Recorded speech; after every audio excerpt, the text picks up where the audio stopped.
tozali kobanda kafe na biso ya mokolo ya lelo tozomela yango sikoyo avant to banda komela kafe oyo ya lelo cuisine ya lelo tozoluka to rapele nanu oyo tomelaki mbala ya oyo eleki ezalaki ndenge nini tolobaki boye tolobaki sujet na biso ezaki banani bazali kobundisa mokonzi ya mboka na makambo oyo etali état de droit na mombongo.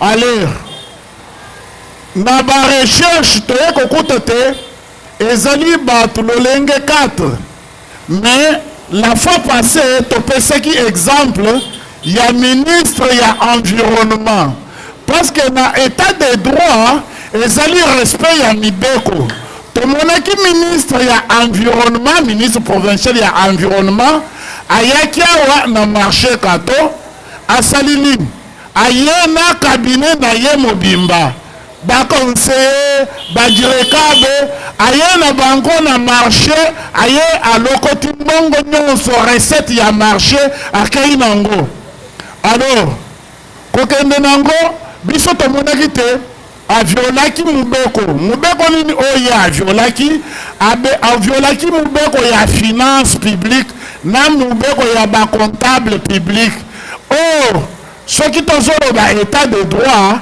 ezali respect ya mibeko oyo asalaki wana makambo ya mbongo ezali na circuit na yango ezali même soki ozali président de la république même soki ozali gouverneur ozali na ndingisa te ya koya na esika moko ata na douane kuna ayewe olokoti mbongo parce que yo ozali premier ministre eza bongo te ministre ya environnement na droit nini oyo ye ayaki awa kolokota mbongo nyonso akei na yango tina mo ya lelo toyebi esika mbongo wana ezali te ezala 10 francs ezala 1 million de dollars ezali mutuye nyonso wana me ye ayaki kozwa mbongo wana akendaki na yango wapi wana nde sikoyo bitumba ya état de droit oyo tozali koloba yango wana ezali makambo oyo tolobaki la fois passée lelo tozali kokoba kaka na sujet wana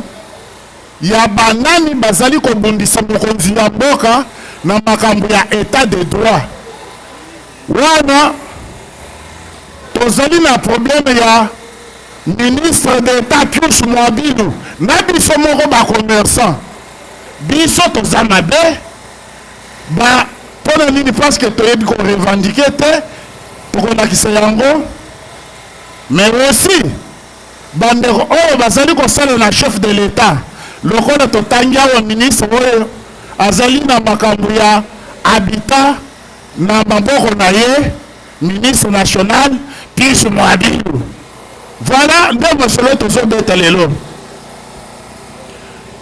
avant to kota na mozindo ezali malamu to expliquer moke po toyeba ke ekomaki lobenge nini ekomi boye bandeko na activité nyonso ya mboka esalemaka lolenge nini esalemaka selon compétence bapesaka compétence ministre d'état ministre oyo atali makambo ya habitat nde azali na makambo oyo na biso moko bacommerçant ezali nini na activité nyonso oyo basalaka na mutu ya l'État ezalaka na compétence bapesaka compétence na mutu wana compétence yango eza nini ezali pouvoir ya koagir mutu akoagir kaka lolenge wana te mutu akoagir selon compétence oyo bapesi ye compétence oyo ezalaka lolenge misato ezali na compétence oyo bazali kobenga compétence territoriale compétence territoriale topesa ndakisa ezali lokola bourgmestre ya commune ya Kinshasa akoki kolongwa akei na bumbu asui décision te même ceux qui ont la président, il y a Babourmestre. Non. Territoire naye ezali commune ya Kinshasa akoki kolunga kokende kochia décision kokende koposer acte na commune mususu te wana abimi na cadre naye wana basali kolobake azali incompétent akoki kosala eloko wana te compétence mususu ezali compétence temporelle c'est que mutu pour agir il faut agir na temps naye lokola Kimbuta lelo azali lisusu gouverneur te akoki koya na hôtel de ville azui acte songolo pakala te pourquoi parce que azana compétence te ya kosala eloko wana tana ye esi eleka tozali lisusu na compétence matérielle compétence matérielle ezali oyo tokolobela lelo na makambo oyo basali na ministre d'État Pius Mwabilu nazo pese binonda kisa bazoro bake compétence la compétence est d'attribution na droit administratif elingi kolobanini mutu po asala il faut bapese ye ndingisa wana nini epesaka ndingisa wana ezali constitution constitution ekaboli ba compétence yo président de la République au Rosala Boy, premier ministre au Rosala Oy, yo na musongoro pakala, ba compétence nyon suwana, ba kaboli yango.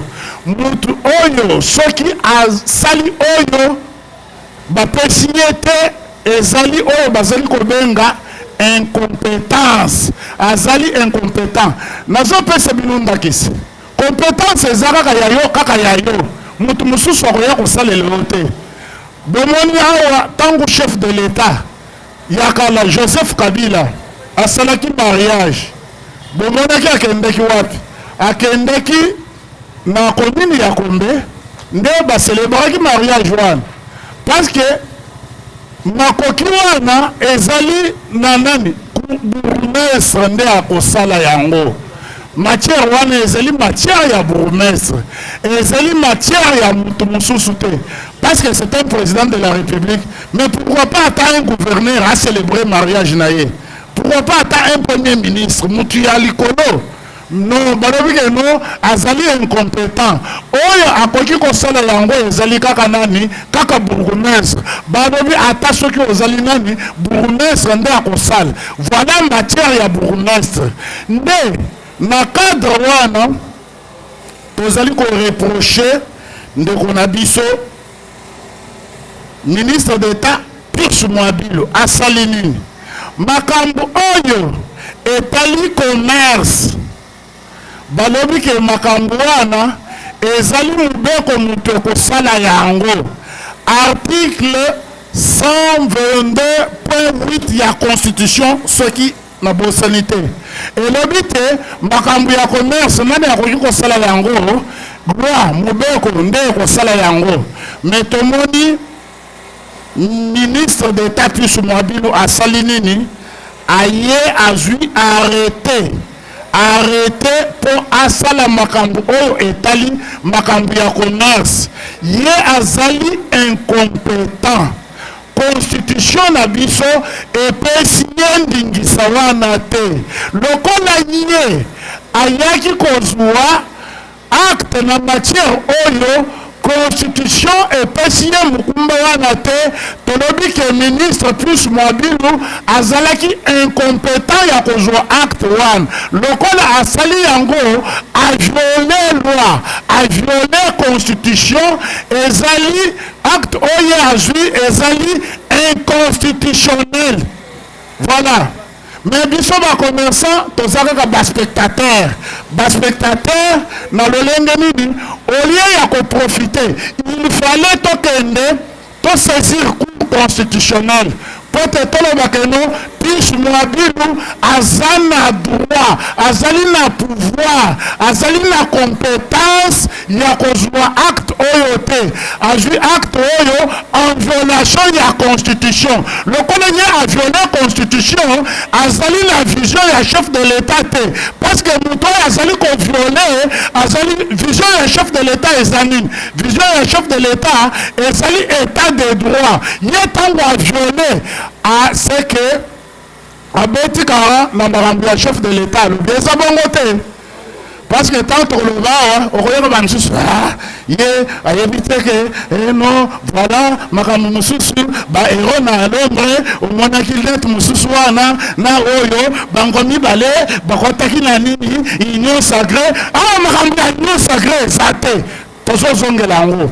Mais na acte oyo azwi wana bandeko ezali pasi.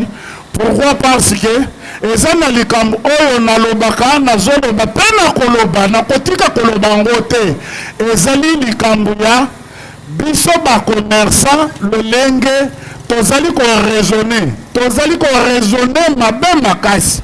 Tala mobeko oyo ya OHADA enyeli biso makambo ebele,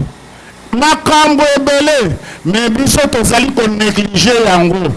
Ezali lokola likambo oyo na arrêté pombule ezobeta na lingeki na lakisebino arrêté ya biche Mwabilu asali nini alobi te indemnité d'éviction ezala garantie.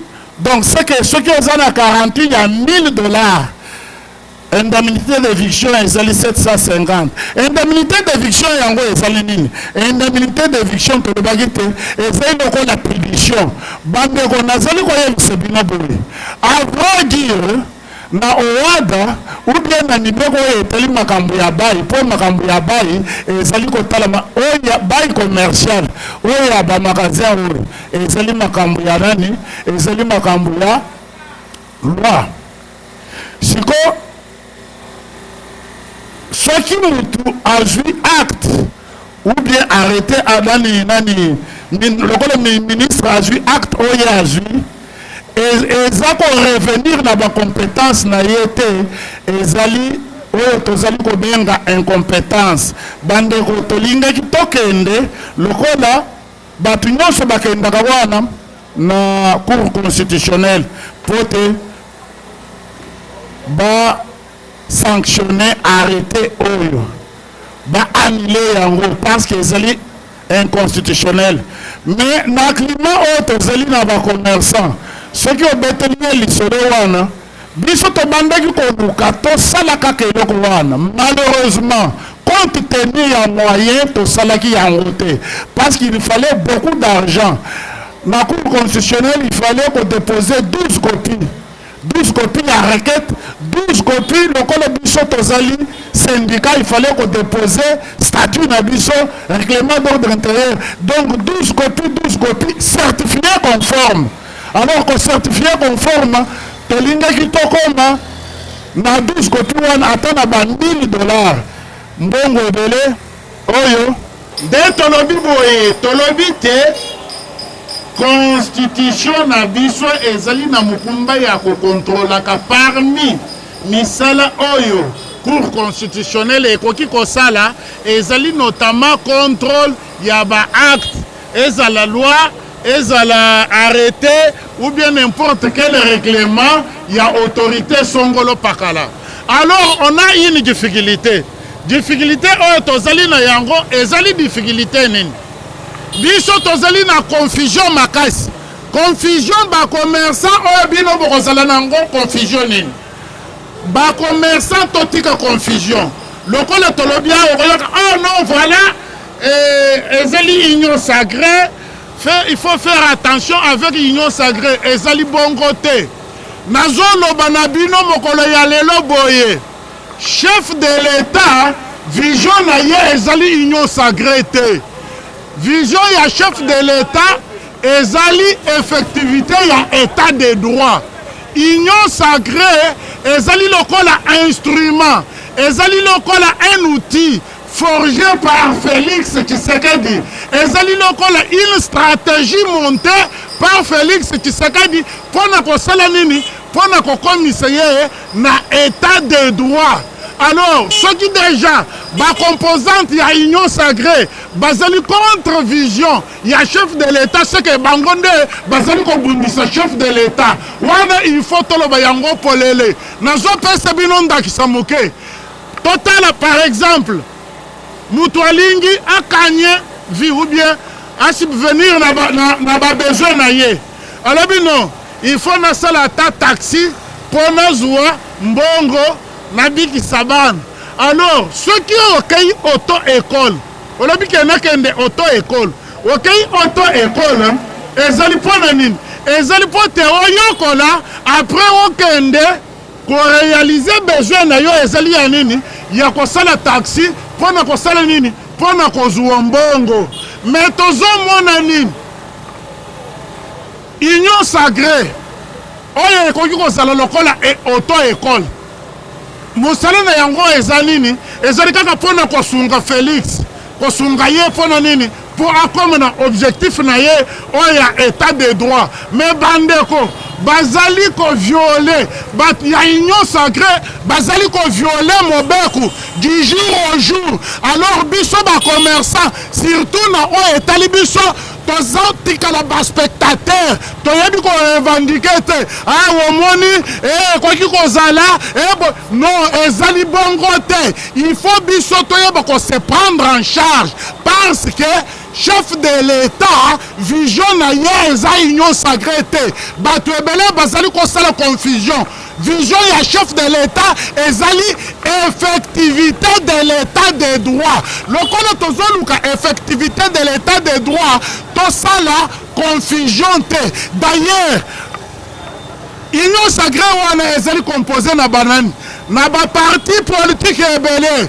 Parti politique nazo rappeler yo parti politique musala na yango ezali ezali ya ko conquérir pouvoir kozwa pouvoir et puis ko garder yango le plus longtemps possible. Lokola IDP s'agit yango boy toyebi mukolo oyo bakobotola yango te mais batwana oya union sacrée wana bazali kaka batu ya IDP te bango pe bazali pembeni wana bazobundisa Félix na CC wana bazobundisa ye pona nini parce que bango pe bazoluka bazwa pouvoir.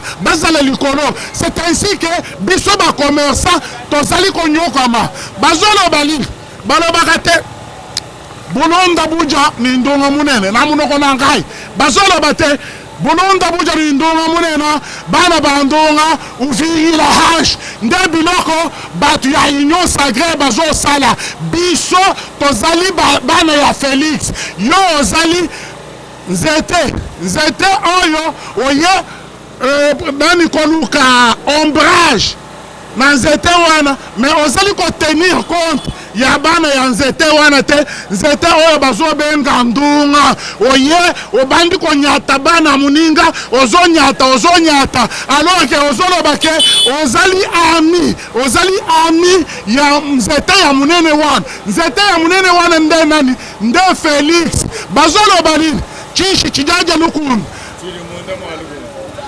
nyama oyo aliyaka nani lidesu azali kaka na kati ya lidesu.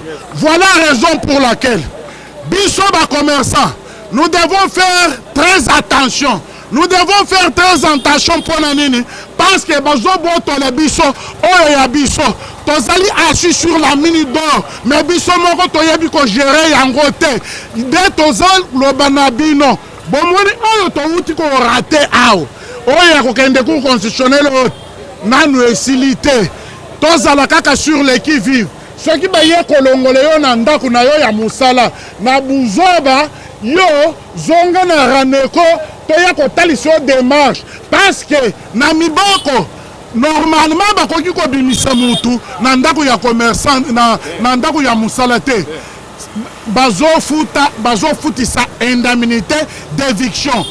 Biso syndicat musala na biso ezanini biso tozali un groupe d'intérêt tozali un groupe de pression na biso tozali ko exercer yango sur le pouvoir, sur les autorités. Oh bazali na pouvoir ya décision. Oh bazali ko faire obéir. Nde tozali ko exercer pression na biso lokola tozo sala boy. Tozo na bake Pichu Mwabilu ko sala kalisusu biloko ote ya ko violer loi. C'est que tant que ozali ko violer loi, ozali na vision ya chef de l'état te parce que ngai na lobaka te ceux qui vision Moutou azali ko s'opposer na vision, c'est aussi une autre forme ya ko combattre visionnaire.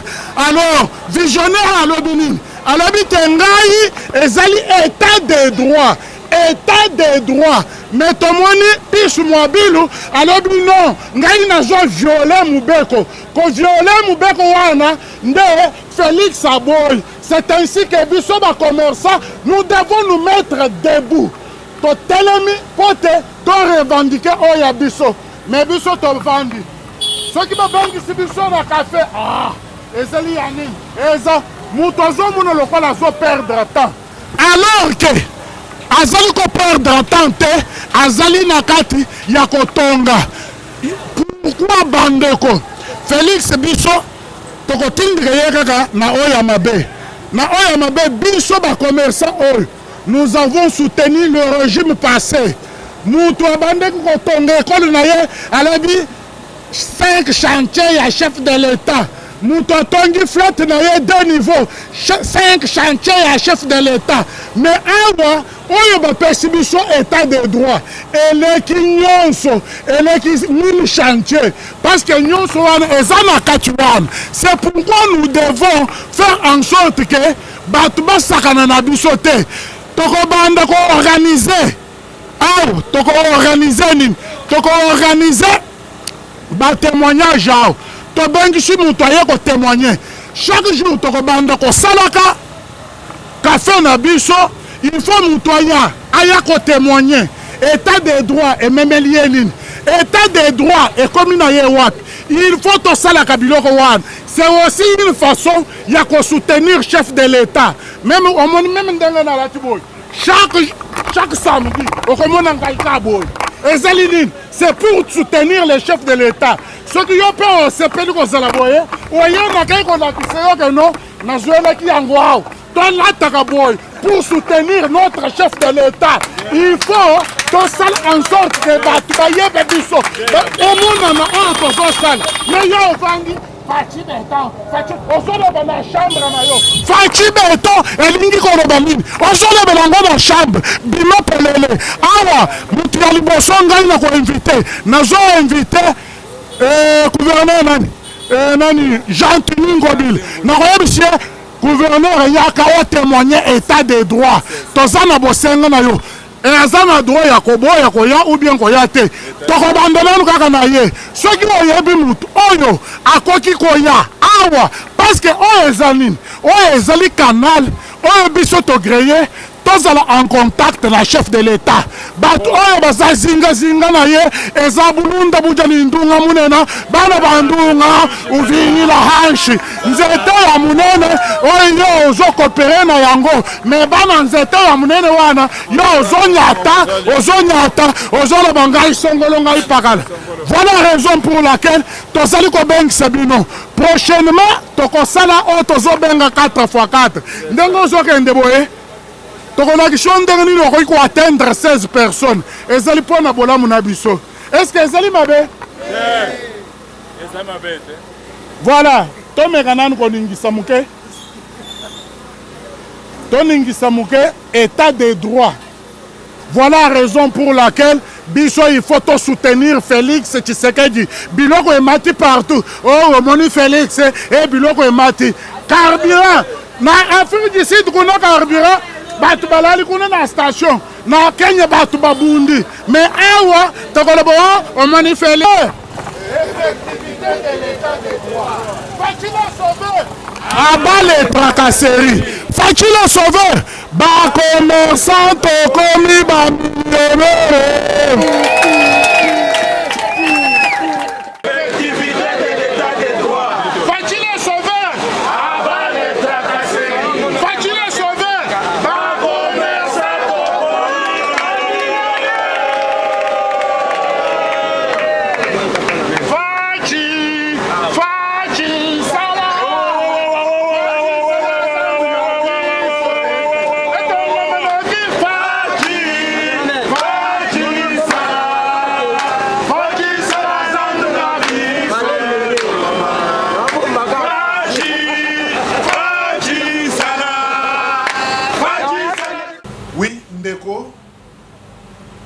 commerçant ndeko ya mwasi ndeko ya mobali tozali kobengisa yo lisusu mokolo ya samedi oyo ezali koya po toya komela kafe outi koyoka outi komela ndambo meli mais tozali kosenga na yo abonnez-vous na chaîne YouTube na biso oyo ezali na kombo ya Raneco Info soki osabone ezali malamu po olandaka intégralité ya makambo na biso nyonso et surtout yakaka ovivre makambo a live omela kafe oyoka soki ezali lolenge nini tozozela yo samedi oyo ezali koya mpona cuisine mosusu ya sika numéro te biso toza na kafe cuisine mosusu ya sika kafe mosusu ya sika mokolo oyo ya samedi oyo ezali koya